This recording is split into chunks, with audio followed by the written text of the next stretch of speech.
And we're back, IGN Live from Gamescom in Germany, and it is time to check in with Dragon Age Inquisition, one of this fall's most anticipated games.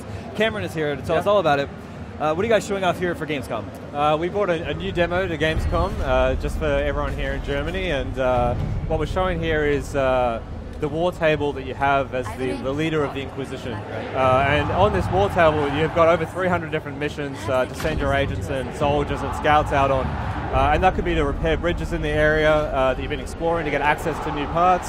We're also showing how you can customize your Inquisition by getting new perks for the Inquisition, which has gameplay benefits.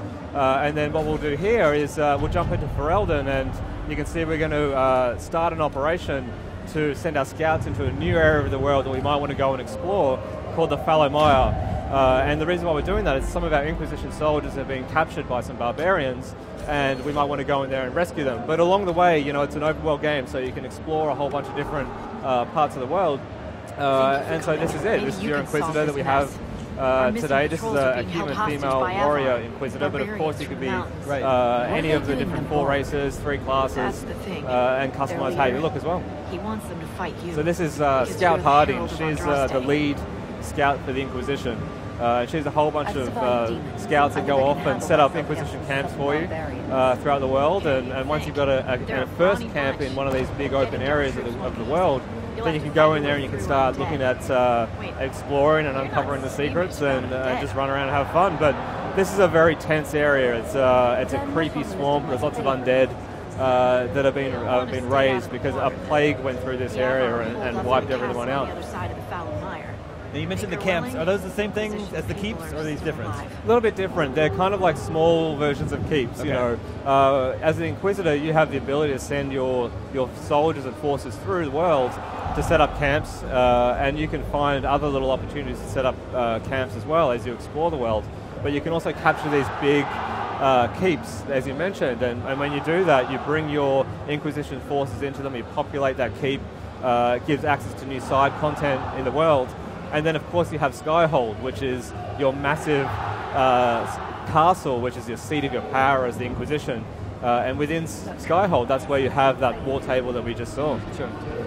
So a couple of things I noticed. First of all, the game is gorgeous. Yes. Right? And also, we have a ridiculously giant sword on our back. That's right, yeah. It's like Final Fantasy level ridiculous. Maybe not quite that much, but yeah, it's a pretty big sword. We wanted the combat in Dragon Age Inquisition to really feel weighty and have a lot of impact.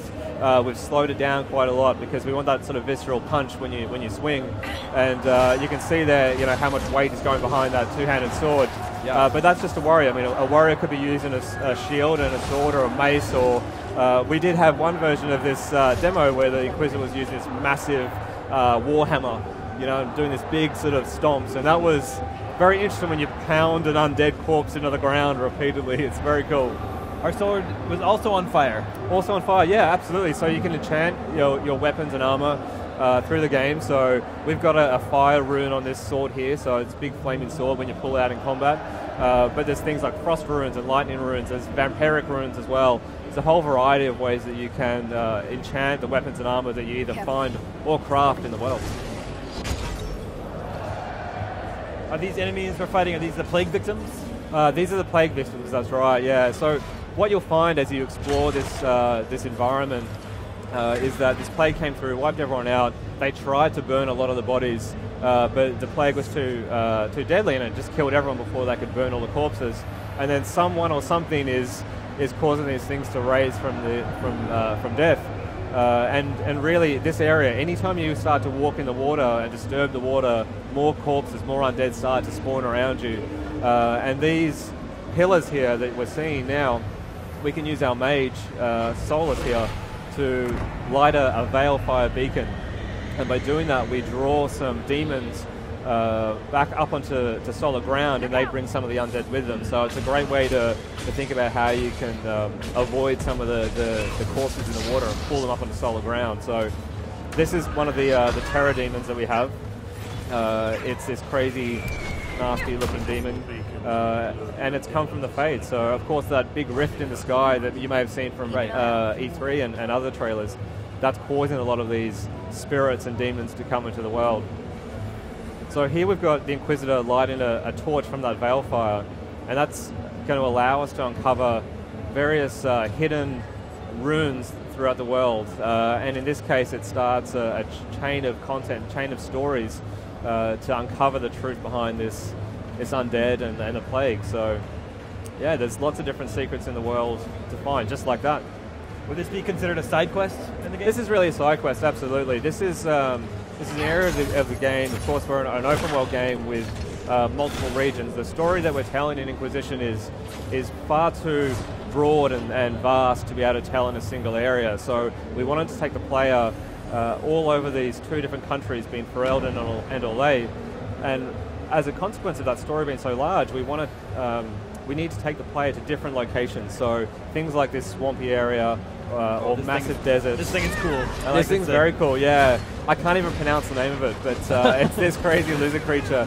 And all the creatures that you find in the game all have different sort of predator and prey faction settings. So you might come across that lizard creature there, and it might be fighting wolves, or it could be attacking humans. I've seen some really interesting, crazy results. I once saw a giant that we have, one of the giants we have in the game, throwing boulders at a dragon as it was flying past. Nice. That was pretty cool. So you another secret here? Yeah, exactly. More secrets. So you can see we're starting to find out more about what might be coming, what might be causing these undead to be raised. So we've also got Solus, as I mentioned, the mage in the party. We've got Blackwall, who's a Grey Warden, and we have Cole. And Cole is a character originally from one of our novels, Dragon Age novels, and he's a very weird person. Yeah. So he's very creepy. But he's a rogue, so he's using two daggers. Rogues can also be using ranged weapons or a variety of melee weapons too. And Solus, of course, is using his magical staff, and he's got some really crazy and cool spells he uses. So you can switch between members of your party at any time? Absolutely, yeah. So now we're using Cole to run around, but you can stay fixed on the Inquisitor if you want to do that, or you can essentially take control directly of any of the companions that you decide to bring along. We've got 9 different companions in Inquisition, and you can bring those into your party and adventure with them any time. So in combat, you can still swap between the different characters, and of course if you stay in action combat, you can keep doing that. If you go into tactical combat, which we'll see in a little bit, then you can take control of all of them, issue them all different orders, and see how it plays out. We just picked up Blood Lotus. Yeah, that's right. So the armor that we grabbed here for Solus, you might notice that when we picked it up, there was a couple of slots in there that were empty. So one of the great things about the crafting system that we have is that not only can you make full suits of armor, but you can also craft or find different gauntlets and boots that you can then insert into the armor set to customize how the stats and how it looks. And that means that you can really customize how you're playing combat. And of course with the crafting system as well, you can craft weapons and everything, and of course enchant it. And I love being able to craft the blades separately from the hilt, from the pommel and the crossguard, all out of different metals and materials, and those metals and materials will change how the weapon looks and how it fights. So we're going to set up camp? We set up a camp, exactly. We found a great place to push our Inquisition further into the world as we explore. We've got a station here where we can craft some new potions. What we just did there was we found a recipe for some poison, and we picked some flowers earlier on in this demo. I think it was Blood Lotus, and that lets us mix that poison. So we might be able to use that poison as we explore through, and I think at the E3 press conference we saw Cole use that poison. You can poison your blades? Absolutely, yeah, you can poison the blades, and that does a ton of damage. Yeah. So if we happen to fall in combat, do we go back to the camp? Well, if you fall in combat, if it's just one of your companions or you have fallen down, you can be revived, but if everyone wipes, then you might need to load a save game. But interesting, there are some really cool times in the game through decisions that you can actually have a game over moment, which is pretty neat. So this is one of the Avar barbarians. His tribe has captured your Inquisition soldiers, but he's not interested in any of that. He just wants to find out what's going on with this small rift that's popped up in this area. So he's keeping an eye on it. That's spitting out demons, and he's talking about his goddess, like the sky goddess, and it's an interesting sort of dialogue. We saw it again at the E3 press conference where Aaron showed some more gameplay from this area. Afterward, killed his chieftain, which he considers to be dishonorable, we then had an option to recruit this character into the Inquisition as one of our agents that we can then send out through that war table that we saw. I see. Interesting how widely throughout. So there's a rift behind us.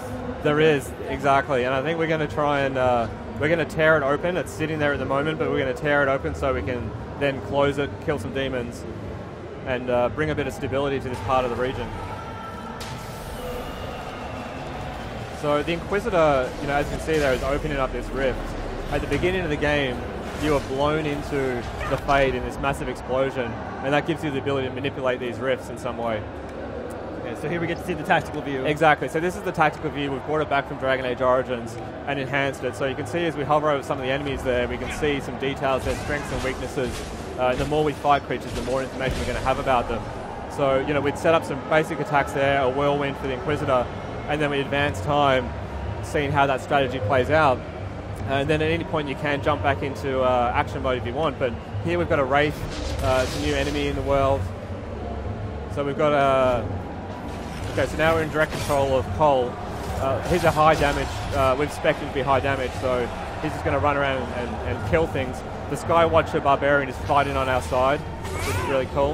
What does it mean when an enemy is taunted? Sorry, mate? When an enemy is taunted, what does that mean? So if an enemy's taunted, it means probably Blackwall, who's our warrior. He's a very defensive warrior. He's using his Warhorn ability to draw the aggro of all these creatures, keep their attention while Cole, Solus, and the Inquisitor deal a lot of damage. There's a Rage Demon, maybe familiar from the previous two Dragon Age. Now this is a really cool ability.